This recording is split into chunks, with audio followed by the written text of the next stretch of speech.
Buenas tardes chicos, ¿qué tal? Vamos a ir sellando hoy entonces el tema sobre las estructuras organizativas y lo que vamos a desarrollar hoy va a ser lo atinente a lo que se conoce dentro de las estructuras con el nombre de la delegación y la departamentalización dentro de las organizaciones. Vamos al desarrollo del tema. Bueno, siempre hablando en lo que hace a la estructura administrativa, algo que permite a las organizaciones poder alcanzar una mejor formalidad en el desarrollo de sus objetivos, es poder contar con una correcta delegación y departamentalización. Vamos a ver de qué se trata cada una de ellas. Bien, cuando hablamos de delegación, estamos haciendo alusión, dice, a las siguientes características. Primero, que delegar implica abdicar. Abdicar es dejar un trono. Es lo que hace el rey cuando se le acaba el reinado o cuando un presidente renuncia a su cargo, ¿no? Abdica. O sea que todo el poder que tenía lo deja de lado para, en este caso, dentro de lo que es la administración de empresa, que otro pueda realizar lo que él venía realizando por sí solo. Por eso es que hay otros autores que hacen de que el tema de la delegación tiene que ver con esta frase, ¿no? Es hacer el trabajo por medio de otros. Es decir, que ya no todo se concentra en mí, sino que yo comienzo a confiar parte de las actividades de la empresa o de la organización en terceras personas. ¿Y qué es lo que se delega? Dice otra característica. Se delega decisiones y actividades. Cuando hablamos de decisiones, lo que se delega, ¿no es así?, es esa área de la toma de decisiones que en el terreno de la administración de empresa se conoce con el nombre de descentralización. Y cuando lo que se delega son actividades o tareas, ya estamos hablando de la departamentalización. Y cuando en una organización se reconoce o se observa que no hay delegación, entonces se está hablando de una centralización, es decir, de una empresa que tiene todo centralizado en una sola persona. Eso es algo típico, por ejemplo, de las pequeñas empresas donde son unipersonales, tiene un solo dueño y el dueño hace de todo, ¿no? En los microemprendimientos se puede ver. La vez pasada vino un chipaquero acá y me ofrecía, tengo 3 tipos de chipaco, me decía, tengo tostaditos, a punto y medio cruditos, porque cada cliente tiene su gusto, me decía, y yo fabrico y los horneo en 3 etapas. Primero horneo tostadito, después horneo bien y una tercera horneada así suavecita como le gusta a alguno. Ah, ¿usted hornea? Sí, que aparte de vender hornea, sí, amaso también y voy a comprar la materia prima y todo hago yo. Bueno, ahí en ese pequeño ejemplo de este emprendedor, ahí vemos lo que significa la centralización, o sea, él no delega nada. Desde el primer paso hasta el último de su proyecto empresarial, todo lo desarrolla. Bueno, aquí, en una organización formal que pretende alcanzar altos logros, es importante que ocurra lo contrario, la delegación. Vamos a ver cómo se da eso.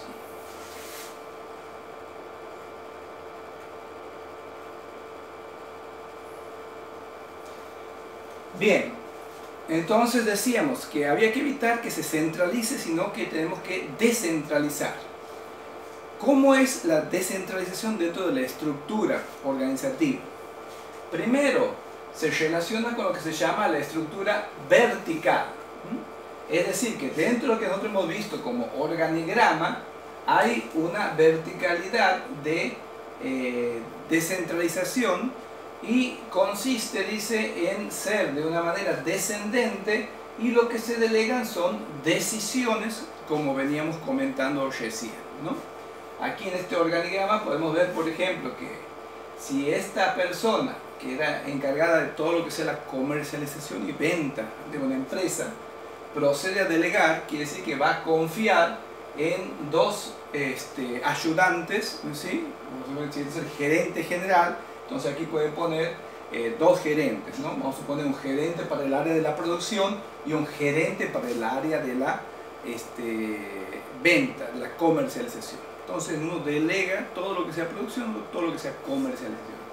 Y a su vez esta persona que se dedica a la comercialización decide delegar áreas de mejor trabajo, entonces una área de ventas de la capital y otra área de ventas de las ciudades del interior. Y así de esa manera entonces va delegando sectores de decisiones entre las distintas personas que intervienen en la estructura de la organización.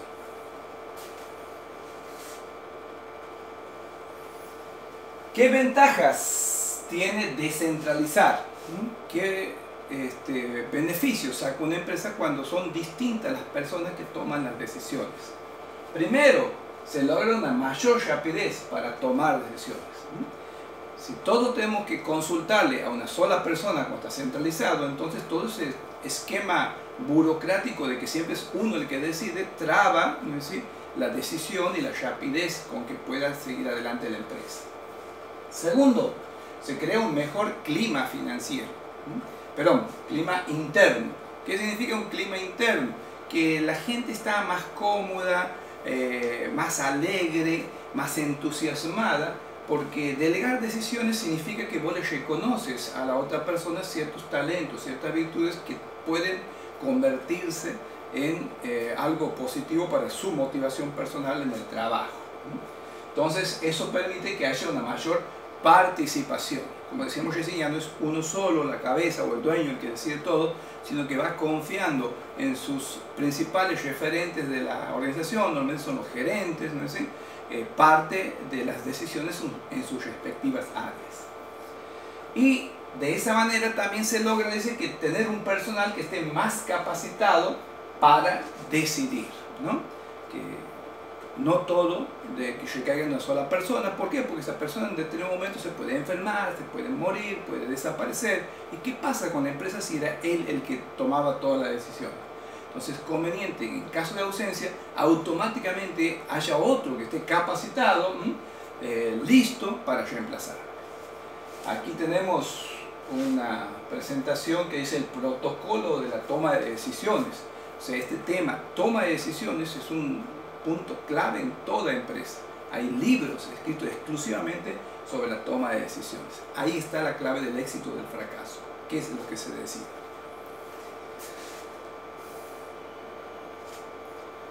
¿Qué pasa con el otro término, el de la departamentalización?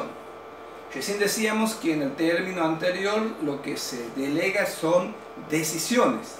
Aquí lo que se trata es de delegar tareas, o sea, hay una división de tareas o de actividades. Entonces eso ya tiene que ver, dice, con la estructura horizontal. Recién hablamos de la vertical. Cuando hablamos de la departamentalización ya hablamos de lo horizontal, ¿no? Aquí en este gráfico, por ejemplo, que tenemos una parte de un organigrama, tenemos al gerente comercial y por debajo de él tenemos al área de ventas a industrias, ventas al Estado y ventas a minoristas. Fíjense, todo el terreno de las ventas se ha ampliado, se ha extendido horizontalmente y se han dividido las tareas. El gerente general entonces del área de ventas le encarga a uno la tarea de especializarse en las ventas a industrias, a otro le encarga la tarea de venderle al Estado y uno tercero se va a encargar de las ventas al por menor. Entonces cuando entramos a ensancharlo al organigrama es porque estamos en presencia de una departamentalización.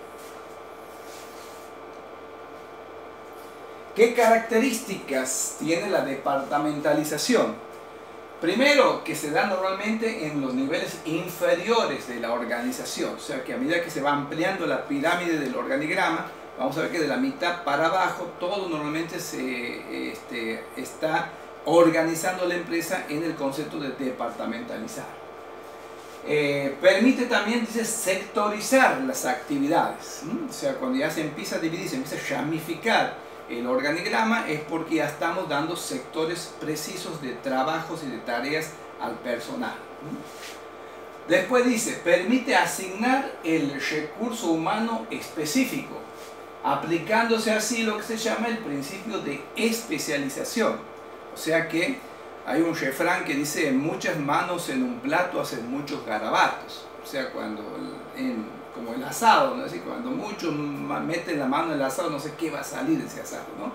Es importante que en cada área haya un responsable y ese responsable esté especializado, sea la persona adecuada para ponerse al frente de ese proyecto, ¿no? Después vamos a ver cómo este principio de la especialización tiene que ver también con el otro que vamos a hablar más adelante, que es el de la división del trabajo, ¿no? Otra característica es que cuando veamos departamentalización lo vamos a ubicar al tema, porque en el organigrama vamos a empezar a ver estos términos. Ahí se habla de áreas, de secciones, de divisiones, de oficinas y propiamente del término departamento. O sea que cuando hablamos de departamentalización no es que solamente es porque se dividen departamentos, no, se dividen áreas de trabajo y esas áreas de trabajo pueden llamarse departamento o también se pueden llamar de esta forma, áreas, secciones, divisiones, oficinas, secretarías, depende de cuál sea el tipo de organización. Y como decíamos recién, uno de los principios que se da en el área de la departamentalización es el principio de división del trabajo. Recién decíamos que se delegan tareas, se delegan actividades. Entonces, todo el trabajo que se debía hacer está dividido de manera específica en cada uno de los responsables o de los grupos de personas que van a desarrollar el proyecto específico de cada actividad.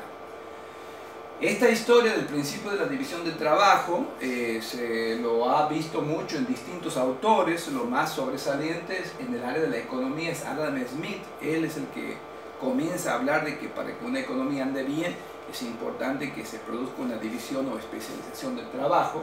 Y también en el área de la administración de empresa, el principal que comienza a hablar de la división de trabajo es Frederick Taylor, que después van a profundizar Henry Ford con el Fordismo, el Toyotismo y otros autores que siguen esa línea a partir de la eficiencia que se ve en las organizaciones quienes han implementado este principio de la división de trabajo.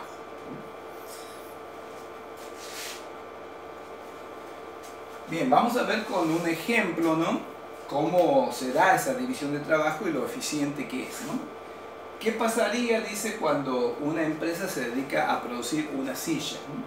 En este proceso de fabricación de una silla de madera, encontramos que las etapas clásicas que se necesitan realizar son, primero, conseguir la materia prima. Aquí tenemos una foto de las maderas como materia prima principal, después los materiales secundarios, clavos, pegamentos, etcétera, etcétera.